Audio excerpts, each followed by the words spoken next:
আমাদের সমাজ থেকে বিশ্বাসটা উঠে গেছে, দেখবেন কেউ কাউকে বিশ্বাস করতে পারে না।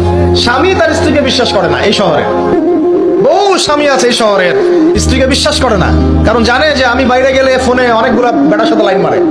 স্বামী খুব ভালো করে যায়, এ কারণে দেখা যায় স্বামীও বাইরে আবার কয়েকটা একাধিক ওই যে বলবো উপস্ত্রী উপপত্নী জোগাড় করে রেখে দিচ্ছে।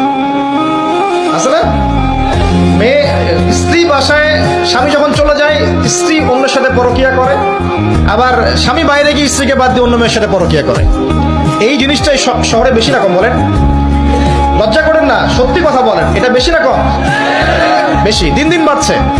আর যে মিডিয়াগুলো আমরা দেখি এগুলো শিখায় আমাদের, পরকিয়া শিখায় না, পরকিয়া শিখায়।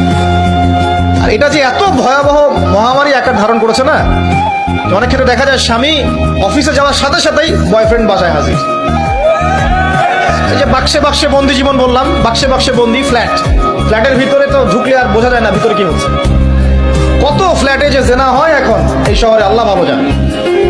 এই ফ্ল্যাটের প্রত্যেকটা ইঞ্চি ইঞ্চি মাটি আল্লাহর কাছে সাক্ষী দিবে।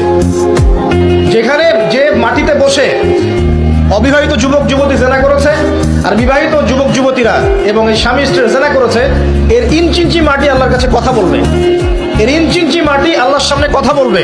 ইয়াউমা ইযিন তুহাদ্দিসু আখবারাহা, সেদিন ইয়াউমা ইযিন, সেদিন তুহাদ্দিসু আখবারাহা, জমিন তার খবর বলবে আল্লাহর কাছে। জমিনের কোথায় কোন পাপ হয়েছে সব বলে দিবে।